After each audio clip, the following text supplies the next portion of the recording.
राजन साळवी यांच्या पक्षप्रवेशानंतर एकनाथ शिंदे यांची ही प्रतिक्रिया समोर आलेली आहे। ढाण्या वाघ पुन्हा शिवसेनेत असं शिंदेंनी म्हटलंय। साळवींच्या तिकिटासाठी किरण सामंत आग्रही होते। आपण कार्यकर्ता म्हणूनच कार्य करतो असं एकनाथ शिंदे यांनी म्हटलंय। जो काम करेगा वही राजा बनेगा।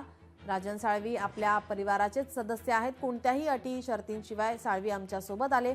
ज्यांच्या पक्षाच्या विचारांना वाळवी लागली म्हणून आमच्याकडे साळवी आले। पक्षातूनच माणसं का जात आहेत याचा विचार करायला हवा असंही शिंदेंनी यावेळी म्हटलंय।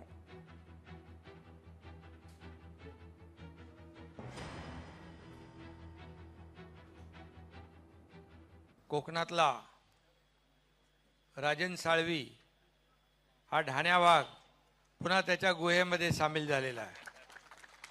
मी राजन साळवी आणि त्यांचं सर्व कुटुंब आणि त्यांच्याबरोबर आलेले सर्व पदाधिकारी आणि कार्यकर्ते यांचं शिवसेनेमध्ये मनापासून स्वागत करतो, मनापासून त्यांचं अभिनंदन करतो।